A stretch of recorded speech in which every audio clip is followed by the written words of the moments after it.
All right, so now we're looking at diamonds.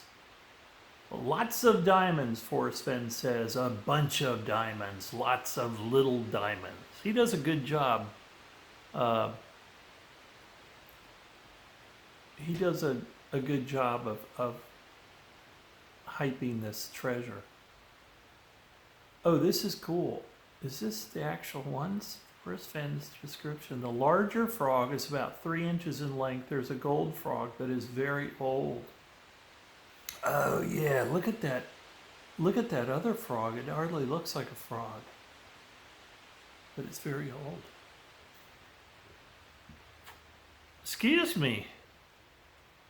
Cocoa makes me burp. Mayan beads. Forrest Fenn, you'll get Mayan gold beads given to him by Wolfgang Pogziba. Emeralds. I've always thought emeralds were a beautiful, beautiful gem. Green's my favorite color, and I just think emeralds are beautiful. I'd prefer emeralds over diamonds, quite frankly. I mean, for jewelry, for instance. I just think it's really cool looking. The greens and the blues, really pretty. Gold turquoise necklace.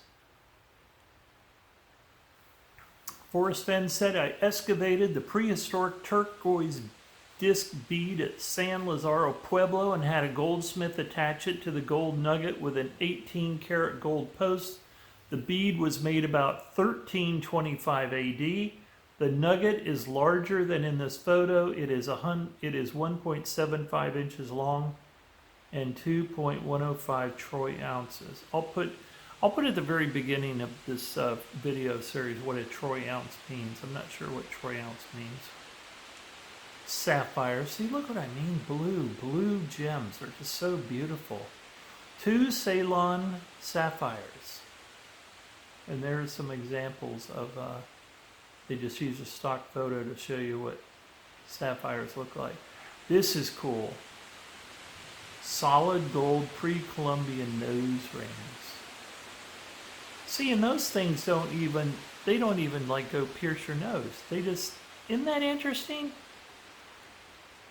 I mean, I assume that we're looking at rings that you just are able to place in the septum of your, is that the septum right there? Yeah, I think it is. You know, you can just push them up there and they hold there and they aren't pierced. I always had a problem with nose rings, never understood it because of boogers. I just don't they crap up your nose to an extent and collect stuff and you got to clean your nose more or something? They just seem very unsanitary to me, nose rings. But those aren't even piercing. Rubies. Hundreds of rubies are in the treasure chest.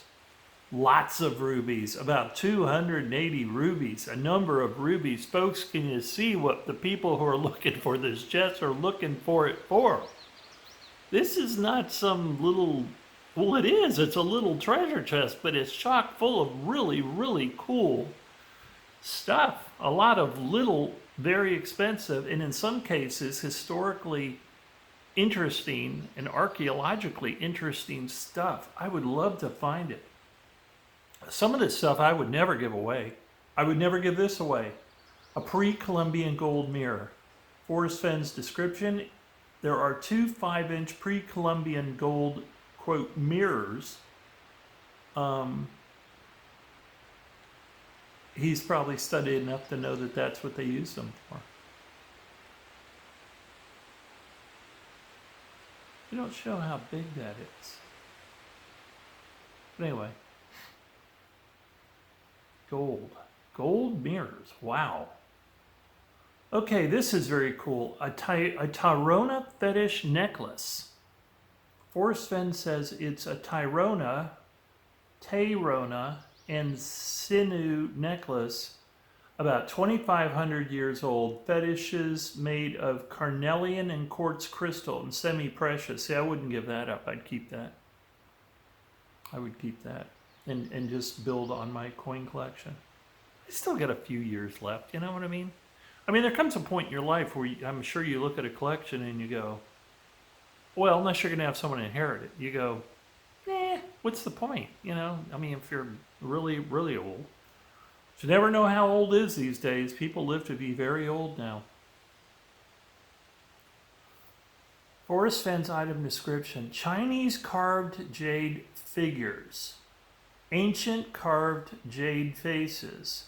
Now this is a stock photo that we're looking at here, but it's an approximation, it's a facsimile, as this Terry Scant guy said, of what you would find if you found an ancient carved jade face. He says they're absolutely wonderful. They are very cool. And see, I probably wouldn't get rid of that. Pre-Columbian Wak-As, W-A-K''A-S.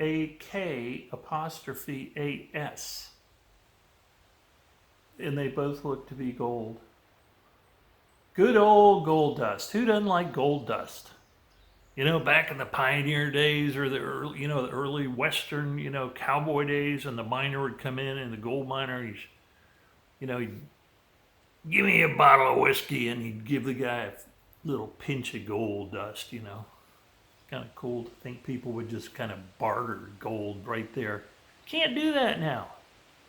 All these people that talk about what they're going to do if the end comes, some of these talk shows, and they're all about gold. Well, if your stocks go down, if it's a economic apocalypse, if it's the end of the world, and your stocks we're going to have a Great Depression, and money won't be worth anything, and it'll be like back in the, Germany before the Nazis, when their people had wheelbarrows, the famous picture of someone with a wheelbarrow full of cash or whatever, and the inflation was so bad. And I always think, well, what are you going to do with your gold? You're going to go in a grocery store and carve off a little part, because you can carve off a little piece of your gold and give it to them. Here it is for my groceries. For what? Can't make cash out of it. I may be very simple on that whole subject, but if they really truly mean that gold is just something you rely on for your monetary base in times of collapse, and it's not a true collapse, it means we can recover, and then your gold is going to be worth more than everything out there, and you'll recoup it in cash. It has to be, right? Because if it's the end of the world, walking around with a big chunk of gold ain't going to mean nothing anyway. Better you walk around with a big gun. Then you'll get your groceries. Sorry, that's not a very good way to look at it, but it's... Okay, so there's a little bottle of gold dust from the California 49 days. Now here we have something cool, a 17th century Spanish ring. Again, this is a stock photo. It's described by journalists. There's no direct quote from Fenn about it, but it's described by journalists as a Spanish 17th century gold and emerald ring, and also a Spanish 17th century ring. So there you get the gist of what's going to be in the treasure chest as far as actual items. And of course, a lot of that's going to be gold, and a lot of it's going to be gems and stuff. And then you're going to have all these other things mixed in. And finally, there is Forrest Fenn's, he said, yeah, this is kind of odd. Forrest Fenn said that he left an autobiography. He has changed the number of words through the years. He says 20,000 in this. There was another quote where he said something like, I won't even say what he said, but he said a different amount of words. Apparently they're written very, very small. I mean, tiny, to where you might have to use a magnifying glass. It's kind of odd. I may be wrong about the magnifying glass, but he said it was written very small. And he put some of his white hairs from his head in there. Ooh, who needs that? Well, at least they're from his head, right? Okay, oh, here's one more thing. He said, there is one thing in the chest that I have not talked about, except to say I don't want to talk about it. You will like the top 2 treasures in the chest, meaning literally when you open the chest, you'll like the top 2 treasures. I think this unknown item is a note. I think, and we'll discuss this a little later, I think that Forrest Fenn, there is a note there where you do not have total ownership of the treasure chest until he gives it to you, and you have to contact him. And the reason I say that is, and we'll see this in a couple of minutes.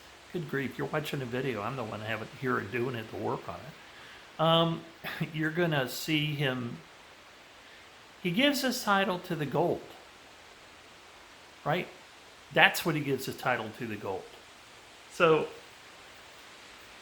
that belabors the point. If you have all these other items in there, he didn't give you a title to them, did he? He didn't give you a title to the gold frog or the emeralds or the rubies, right?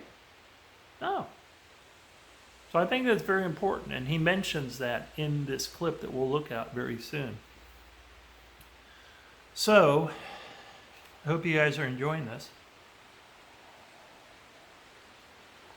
I'm an Alfred E. Newman coat.